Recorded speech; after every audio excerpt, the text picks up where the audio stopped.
감사합니다. 자, 오늘 우리 에베소 말씀을 한번 보겠습니다. 신약 성경의 에베소 1장입니다. 에베소서 1장, 양이 좀 있지만요. 1장 1절에서 14절까지만 보도록 하겠습니다. 제가 봉독해 드립니다. 에베소서 1장 1절에서 14절. 하나님의 뜻으로 말미암아 그리스도 예수의 사도된 바울은 310페이지 정도에 있습니다. 하나님의 뜻으로 말미암아 그리스도 예수의 사도된 바울은 에베소에 있는 성도들과 그리스도 예수 안에 있는 신실한 자들에게 편지하노니 하나님 우리 아버지와 주 예수 그리스도로부터 은혜와 평강이 너희에게 있을지어다. 찬송하리로다.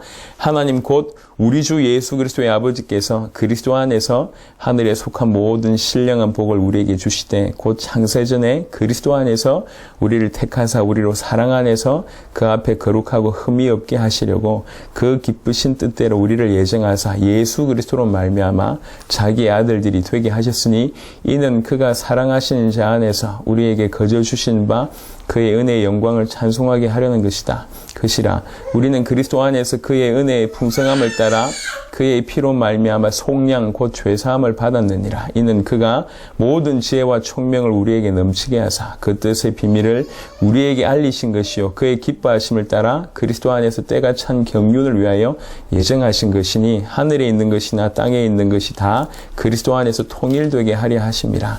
모든 일을 그의 뜻에 결정대로 일하시는 이의 계획을 따라 우리가 예정을 입어 그 안에서 기업이 되었으니 이는 우리가 그리스도 안에서 전부터 바라던 그의 영광에 찬송이 되게 하려 하심이라. 그 안에서 너희도 진리의 말씀 곧 너희의 구원의 복음을 듣고 그 안에서 또한 믿어 약속의 성령으로 인치심을 받았으니 이는 우리 기업의 보증이 되사 그 얻으신 것을 속량하시고 그의 영광을 찬송하게 하려 하심이라.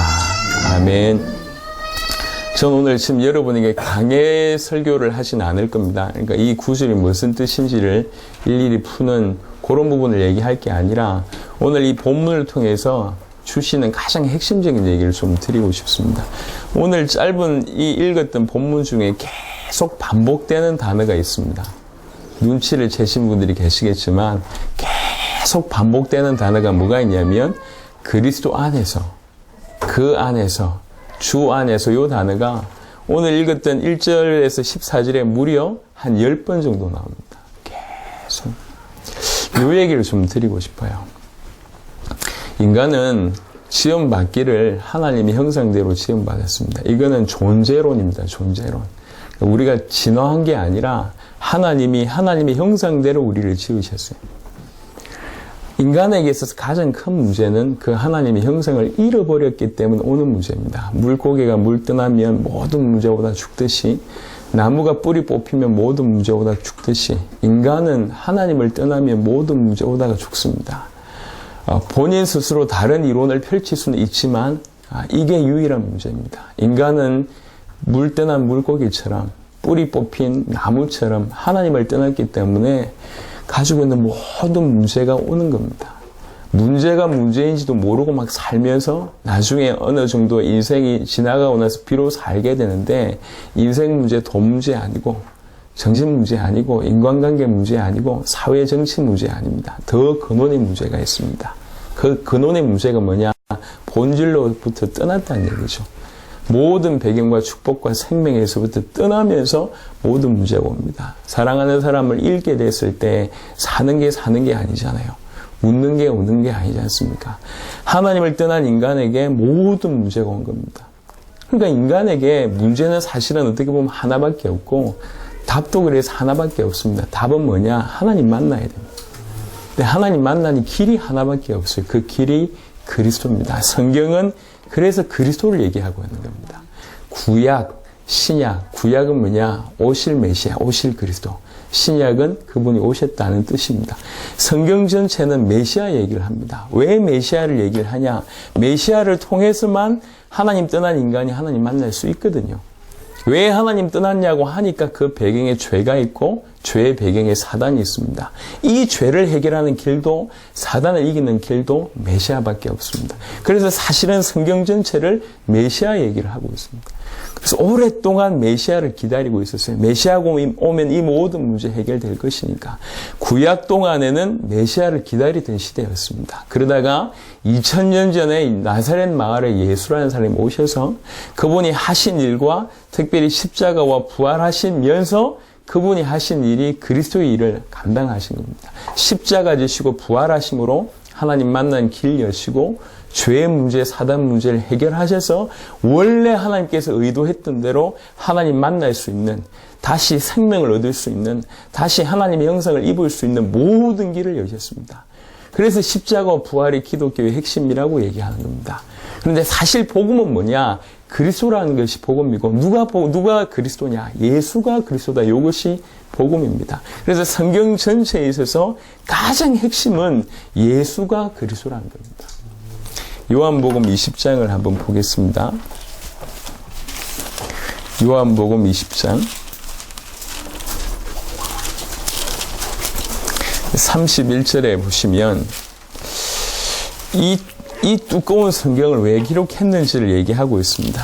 20장 31절에 오직 이것을 기록하면 왜 성경 기록했냐? 너희로 예수께서 하나님의 아들 그리스도이심을 믿게 하려 하며 또 너희로 믿고 그 이름을 힘입어 생명을 얻게 하려 함이라. 믿으면 생명 얻는 것은 따라오는 겁니다. 그래서 진짜 핵심은 뭐냐면 그 이전에 너희로 예수께서 하나님의 아들 그리스도이심을 믿게 하기 위해서 이 성경이 기록됐다고 얘기하고 있습니다. 저는 모태신앙입니다. 어릴 때부터 예수 믿었습니다. 하지만 예수 그리스도 이렇게 알았습니다. 예수가 첫 번째 이름, 그리스도가 두 번째 이름, 아니면 예수가 성이고 그리스도가 뭐 이름, 이런 식으로 그냥 예수 그리스도는 붙어 있는 거라고 생각했습니다. 근데 성경의 기록의 목적이 그게 아니라 예수께서 그리스도이심을 믿게 하려 함이라. 이렇게 믿어야지 생명 얻는다는 얘기입니다. 근데 저는 예수가 그리스도란 말이 무슨 말인지조차도 몰랐습니다. 심지어는 그리스도가 뭘 뜻하는지도 몰랐습니다. 그냥 저는 예수 믿었습니다. 근데 제가 믿었던 예수가 성경에서 말하고 있는 이 믿음을 가지고 있는 것이냐? 나는 예수 믿는다고 얘기했는데 과연 이 믿음을 가지고 있었던 것이냐? 아닙니다. 우리 몇 가지 한번 생각을 해보시면 전 세계에 하나님 믿는 사람들이 많습니다. 그 하나님 믿는 사람들이 다 구원받습니까? 그렇지 않아요. 예. 알라라고 얘기하는 그것도 풀이하면 구약 성경을 가지고 있거든요. 이슬람도. 그들도 하나님 믿는다고 얘기합니다. 그들 구원받았을까요? 그럼 예수 믿으면 구원받습니까? 천주교도 예수 믿습니다. 구원받았을까요? 유대교도 예수 믿습니다. 유대교도 그리스도를 믿습니다. 구원받았을까요? 아닙니다. 하나님 믿는다고 구원받는 게 아니고 예수란 존재를 믿는다고 구원받는 게 아니라 그리스도 믿는다고 구원받는 게 아닙니다. 정확하게 예수님을 그리스도라고 믿어야지 생명을 얻습니다. 그거 말고는 다른 방법이 없습니다. 존재를 믿는 게 중요한 게 아니라 그분이 하신 일을 믿는 게 중요한 게 아니라 그분이 누구냐라고 믿는 게 중요한 겁니다. 그래서 마태복음 16장에 예수님의 질문은 하나입니다. 너희는 나를 누구라고 하냐? 그게 질문이거든요. 저는 몰랐더랬습니다. 근데 성경을 계속 보면서 우리에게 말씀하시는 바가 이거구나. 예수가 그리스도구나. 예수가 그리스도라는 것은 무슨 뜻이냐면 그리스도는 메시아라는 단어하고 동일한 단어고 기름 부음 받은 자라는 뜻입니다. 기름 부음 받은 자. 구약 성경에는 세 종류의 사람한테만 기름 부어줬는데 왕, 선지자, 제사장한테만 기름 부어줬어요. 왜 이 세 종류의 사람들한테 기름 부어줬냐? 하나님의 사람이다. 구별했다. 그 뜻입니다. 그래서 그리스도라는 얘기는 요 세 가지 사역을 완벽하게 감당하신 분을 두고 그리스도라고 얘기합니다. 참된 왕, 참 선지자, 참 제사장. 네. 근데 예수님께서 십자가와 부활로 이 세 가지를 감당하셨습니다. 사단의 머리를 박살낸 참된 왕, 죄의 문제를 해결하신 참 제사장, 하나님 떠난 문제를 해결하신 참 선지자. 이것이 인간의 근본 문제인데 이 근본의 문제를 완벽하게 해결하신 분이 메시아인데요. 예수님이 십자가 부활로 메시아 일을 감당하셨단 말이에요. 그래서 예수님을 메시아로 믿는다는 얘기는 저 예수님이 십자가와 부활로 나의 사단의 문제, 죄의 문제, 하나님 떠난 문제를 해결하신 분이구나 라고 믿는다는 얘기고, 다른 말로 그 세 가지 문제 때문에 모든 문제가 왔거든요. 창세기 3장은 다른 얘기를 하는 게 아닙니다. 인간에게 모든 문제가 왔던 사건이 창세기 3장인데 창세기 3장에 선악과를 따먹기 이전에 무슨 일이 있었냐? 사단이 존재했음과 그 사단으로 말미암아 인간이 실수해서 범죄했음과 그래서 결국 에덴에서 쫓겨났음을 얘기하고 있는 것이 창세기 3장이고 요것 때문에 모든 문제가 왔습니다. 그래서 인간의 모든 문제를 거슬러 올라가면 이 세 가지 문제입니다. 이 세 가지 문제를 해결할 분이 메시아입니다. 예수님께서 십자가 부활로 이 세 가지 문제를 해결하셨단 말이에요. 그 말은 무슨 말이냐면 예수를 그리스도로 믿는다는 얘기는 예수님이 십자가 부활로 사단의 문제, 죄의 문제, 하나님 떠난 문제를 해결하신 분이구나. 다른 말로 예수님이 십자가 부활로 내 근원의 문제를 해결하신 분이고 내 인생의 모든 문제를 해결하신 분이구나 라고 믿는 것이 성경에서 말하는 믿음입니다. 예수님을 그렇게 믿을 때 예수님을 그리스도로 믿을 때 십자가 부활로 내 인생의 모든 문제를 끝낸 분이시라고 믿고 받아들일 때 나는 생명을 얻게 됩니다. 요렇게 믿게 하는 것이 성경이고 요렇게 믿을 때에 이제 구원받습니다. 자, 지금은 더 얘기 드리고 싶은 부분 요 부분이 아니라 여기 있는 대부분의 사람들은 그렇게 구원을 받았다고 제가 생각을 합니다. 혹시 그렇지 않은 분이라면 다시 메시지를 받으시고 구원 받으시길 바라고요. 예수님을 그리스도로 믿어서 이제 하나님의 형상이 회복된 나는 어찌 살아야 되냐 요 얘기를 하고 싶은 겁니다. 성경이요 이렇게 많이 두껍잖아요. 이 성경을 기록하기 위해서 오랜 기간 수많은 사람들을 통해서 성경이 기록됐습니다. 그러면서 이 성경이 밝히는 바가 뭐냐? 예수가 그리스도라고 밝히고 있거든요. 예수가 그리스도라고 밝히기 위해서 이 두꺼운 성경이 필요했습니다. 그 많은 내용이 필요했다는 얘기죠. 그만큼 다른 말로 얘기하면 예수가 그리스도라는 복음이 그 정도로 깊이가 있다는 얘기입니다.